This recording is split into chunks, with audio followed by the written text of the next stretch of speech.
Hello दोस्तों, geography basic से YouTube channel पे आप लोग का बहुत बहुत स्वागत है। और हमने कल देखा था सिंधु नदी का मैदान। उ- उत्तर भारत के विशाल मैदान में सिंधु नदी का मैदान कल हमने डिस्कस कर लिया था। आज हम डिस्कस करेंगे गंगा नदी का मैदान। ठीक, गंगा का मैदान, गंगा का मैदान। तो अगर हम गंगा नदी के बारे में थोड़ा सा देख लेते हैं तो जो गंगा है, गंगा कहाँ निकलती है? उत्तराखंड के कहाँ से? गोमुख, गोमुख ग्लेशियर से निकलती। ठीक, उत्तराखंड के गोमुख ग्लेशियर से। और उत्तराखंड के जिला का नाम अगर आए तो उत्तरकाशी, उत्तरकाशी जिले, उत्तराखंड के उत्तरकाशी जिले में स्थित गोमुख नामक ग्लेशियर से निकलती है। अगर गंगा की लंबाई की बात करें तो गंगा का लंबाई है 2525 किलोमीटर। ठीक, 2525 किलोमीटर गंगा की लंबाई, 2525 किलोमीटर। अगर अब हम गंगा नदी के बारे में हम थोड़ा सा डिस्कस कर लिए। अब देखिए गंगा के मैदान में देखते हैं। जो इसका विस्तार यमुना नदी से, जो देखिए गंगा नदी का जो सबसे पश्चिमी विस्तार है वह यमुना नदी है। ठीक, सब प्राकृतिक सबसे विस्तार है कौन सा? यमुना नदी। यमुना नदी से लेके बांग्लादेश की सीमा तक लगा हुआ है। ठीक, जो इसका विस्तार है यमुना नदी से बांग्लादेश की सीमा तक इसका विस्तार है। अगर इसकी लंबाई पश्चिम से पूर्व देखें, ठीक, पश्चिम से पूर्व इसकी लंबाई देखें तो कितनी है?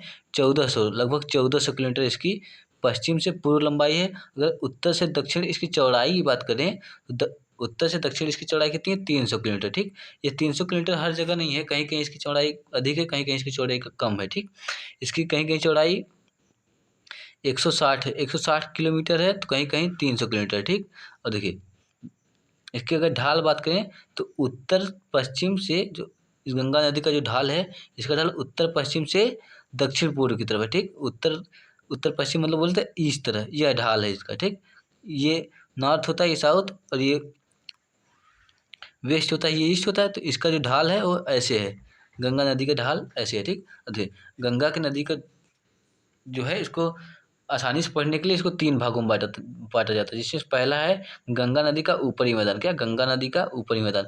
हमने पढ़ा है जो गंगा नदी है यह हरिद्वार, हरिद्वार से मैदानी भाग में प्रवेश करती है। ठीक, मैदान पहले वह रहती है कहाँ? हरिद्वार से पहले वो पहाड़ी क्षेत्र में रहती है, लेकिन हरिद्वार से वह गंगा नदी जो है मैदानी क्षेत्र में प्रवेश करती है। तो गंगा नदी की जो सबसे ऊपरी मैदान है वह हरिद्वार से चालू होता है। ठीक, यह दिल्ली से इलाहाबाद तक है। मतलब इसका विस्तार जो है दिल्ली के समीप क्षेत्र से, मतलब जहाँ से मैदानी भाग में आते हैं, दिल्ली से अगर देखें तो इलाहाबाद तक रखता। ठीक, यह जो यह क्षेत्र है इसको गंगा यमुना दोआब बोलते हैं, मतलब गंगा यमुना के दोआब क्षेत्र, क्योंकि जो यमुना नदी है इलाहाबाद में आके मिलती है। ठीक, तो इसलिए गंगा यमुना के दोआब क्षेत्र के नाम से भी जाना जाता है। ठीक, देखिए यमुना प्राकृतिक पश्चिमी सीमा है। देखिए क्या क्या लिखा है? यमुना नदी जो है किसका? गंगा नदी के जो मैदान है इसका प्राकृतिक प्राकृतिक पश्चिमी सीमा है। ठीक, और देखिए हरित क्रांति इस मैदान में सफल रही। जो अच्छा देखिए, जो गंगा का ऊपरी मैदान है यह कहाँ पे है? यह उत्तर प्रदेश के पश्चिमी उत्तर प्रदेश के पश्चिमी भाग में है। ठीक, और यहाँ पर उत्तर प्रदेश के पश्चिमी भाग और हरियाणा और पंजाब में ही हरित क्रांति का ज़्यादा सफलता प्राप्त हुई थी। तो देखिए हरित क्रांति इस मैदान में ज़्यादा सफल रही, क्योंकि यह मैदान कहाँ है? पश्चिमी उत्तर प्रदेश में। ठीक, और देखिए प्रमुख नदियों की बात करें, अगर इस मैदान की प्रमुख नदियों की बात करें तो इस मैदान की जो प्रमुख नदियाँ हैं इसमें कौन कौन सी हैं? पहली है गंगा नदी, खुद गंगा नदी। दूसरी गंगा नदी जो सहायक नदी है यमुना नदी। तीसरी काली नदी। चौथी शारदा नदी। और पांचवी जो है रामगंगा। और छठी गंडक। तो गंगा, यमुना, काली, शारदा, रामगंगा और गंडक जो है इसकी प्रमुख नदियां हैं इस मैदान की। ठीक, गंगा के ऊपरी मैदान की बात करें। अब आइए देखते हैं अगले। अब देखिए यहाँ बात करेंगे गंगा के मध्य मैदान की। गंगा का मध्य गंगा का मैदान है, गंगा का मध्य मैदान। ठीक, देखिए यह पश्चिमी बिहार से पूर्वी उत्तर प्रदेश, बोले तो वहाँ पे हमने देखा था, वह कहाँ था? पश्चिमी उत्तर प्रदेश तक वो फैला था। कौन सा?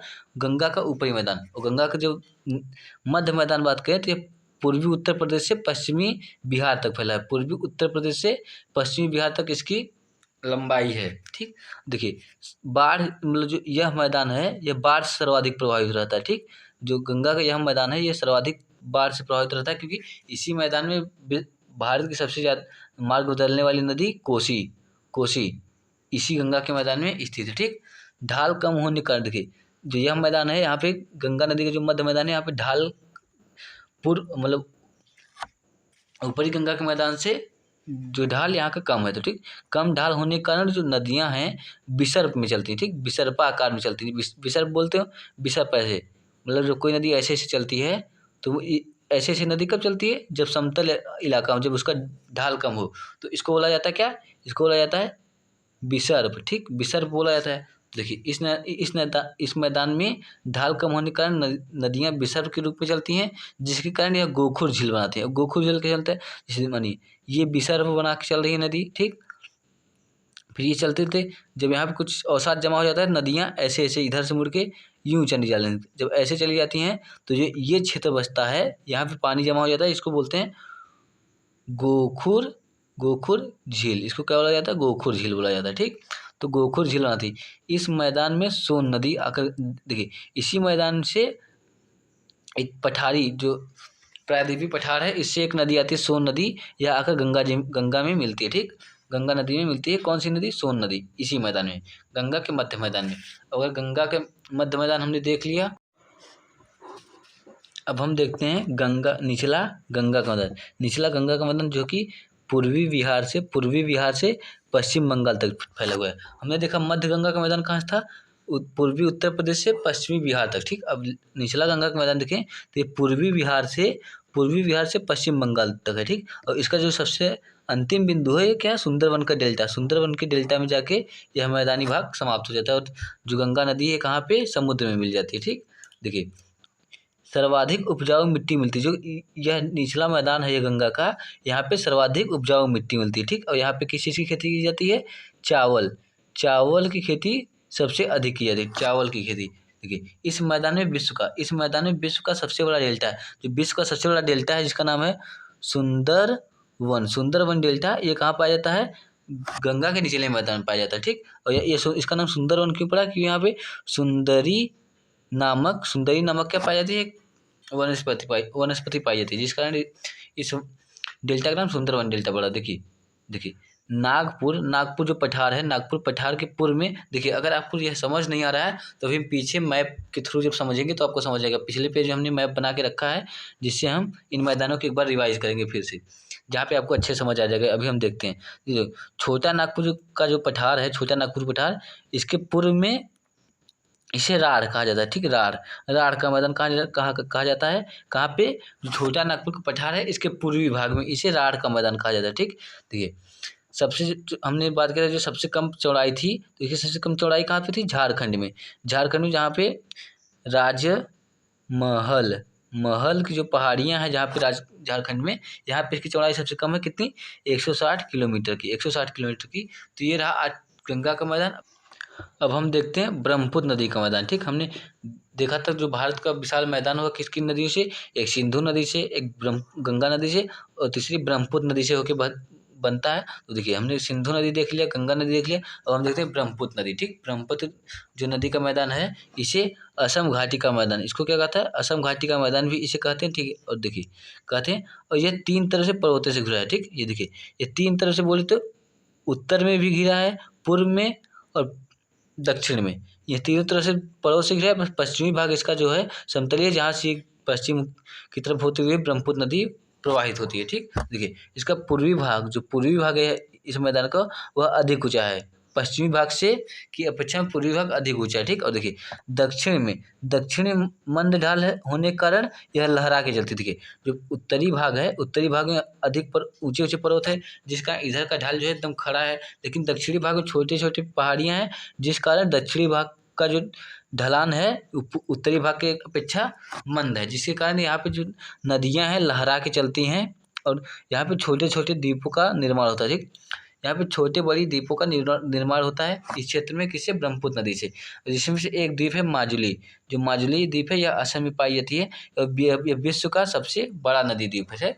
विश्व का सबसे बड़ा नदी द्वीप कौन है, माजुली द्वीप। अब देखते हैं इस मैदान की जो प्रमुख नदियाँ कौन सी हैं, एक ब्रह्मपुत्र नदी तो खुद है, एक दिबांग नदी, एक मानस नदी, एक धनश्री नदी, कपिली और लोहित। ये जो नदियां हैं ब्रह्मपुत्र, दिबांग, मानस, धनश्री, कपिली और लोहित, ये सब इस मैदान की प्रमुख नदियां हैं, ठीक। अब इस मैदान को हम आगे तो देखिए अब इस मैदान को हम लोग क्या मैप से अच्छे समझते हैं। देखिए यहाँ पे क्या था, यहाँ पे सिंधु नदी का मैदान था, ठीक, यहाँ पे सिंधु नदी का मैदान था। अब यहाँ पे हम देखते हैं किसका, गंगा नदी का और ब्रह्मपुत्र नदी का मैदान देखते हैं मैप में। देखिए गंगा नदी यहाँ से ये निकलती है, ये गंगा नदी है, ऐसे उत्तराखंड, ये उत्तराखंड है, उत्तराखंड के उत्तरकाशी से निकलती हुई गंगा नदी ऐसे जाती है। और यहाँ पे क्या है, उत्तर प्रदेश का प्रयागराज जिला है, ठीक, प्रयागराज। और यहीं से ही कौन सी आती है, यमुना नदी, यमुना नदी जो कि गंगा नदी का सबसे पश्चिमी सीमा, सबसे पश्चिमी सीमा बनाती है यमुना नदी। यह आते हुए इसे उत्तर प्रदेश के प्रयागराज जिले में मिलती है किससे, गंगा से, ठीक। और यह जो मैदान है, यह गंगा का, यह गंगा कौन सा मैदान है, पूर्वी मैदान। गंगा का कौन सा है, सबसे पूर्वी, सबसे ऊपरी मैदान है गंगा का। इसमें देखिए यमुना नदी है, चंबल नदी, बेतवा नदी, बेतवा नदी है, ठीक, सोन नदी नहीं है, बेतवा नदी। और इधर कौन सी, रामगंगा, घग्गर नदी यहाँ पे इस मैदान में है। और देखिए, और ये मध्य गंगा का मैदान है, कौन सा, यह है मध्य गंगा का मैदान। यह मध्य गंगा का मैदान कौन सा है, यह मैदान। यहाँ पे सोन नदी मिलती है, कोसी नदी मिलती है, गंडक नदी मिलती है, जो कि उत्तर प्रदेश का पूर्वी और बिहार का पश्चिमी, उत्तर प्रदेश का पूर्वी भाग और बिहार का पश्चिमी भाग से मिलके मध्य गंगा का मैदान बनता है। और ये जो क्षेत्र है, यह कौन सा क्षेत्र है, ये गंगा का सबसे निचला भाग है। गंगा का सबसे निचला भाग कौन सा है, यह मैदान, जहाँ पे पूर्वी बिहार है और पूरा पूर्वी बिहार और पूरा जो है क्या है, पूरा पश्चिम बंगाल है। यहाँ पे ये है सुंदरबन का डेल्टा, सुंदरबन का डेल्टा भी जो है इसी क्षेत्र में आता है। और इस क्षेत्र में देखिए ये दिबांग नदी है, फिलहाल ये तो गंगा की सहायक नदी नहीं है, ये ब्रह्मपुत्र की सहायक नदी है। लेकिन यहाँ पे यह जो क्षेत्र है, ये गंगा का निचला मैदान है, ठीक। और देखिए, और ये ब्रह्मपुत्र नदी है, ये ब्रह्मपुत्र नदी जो कि यहाँ से निकलती है, कहाँ से निकलती है, मानसरोवर लेक के पास से, यहाँ से ऐसे आती है ब्रह्मपुत्र नदी। और यहाँ से ऐसे ये नामचा पर्वत है, ये नामचा पर्वत है, यहाँ से हम मुड़ जाती है योगाकार घाटी बना के। और ऐसे फिर मुड़ने के बाद फिर यह पश्चिमी क्षेत्र में बहना चालू कर देती है, बहते बहते असम होते हुए फिर यहाँ पे बांग्लादेश से आके गंगा से मिलके सुंदरबन डेल्टा का निर्माण करती है, ठीक। और अगर फिर ये जो असम में और अरुणाचल प्रदेश जो ये मैदानी क्षेत्र है, यह मैदानी क्षेत्र, इसको ब्रह्मपुत्र नदी का मैदान कहते हैं। इसमें कितनी नदियों का सहयोग रहता है, तो ये देखिए, ये कामेद नदी है, ये सुबनसिरी नदी है, ये दिबांग नदी है, ये लोहित नदी है, और यहाँ पे ये धनसिरी नदी। ये सब किसकी सहायक है, ये ब्रह्मपुत्र की सहायक नदी है। और इन सब से मिलकर कौन सा मैदान बनता है, ब्रह्मपुत्र नदी का मैदान। तो ये रहा मैदानी भाग। और आज का जो वीडियो था मैदान से रिलेटेड, यह ख़त्म हुआ। तो अगर आपको यह वीडियो अच्छा लगता है तो प्लीज़ वीडियो को लाइक करें और अपने दोस्तों के साथ शेयर करें, और हमारे चैनल को सब्सक्राइब करना ना भूलें। बहुत बहुत धन्यवाद वीडियो देखने के लिए। जय हिंद।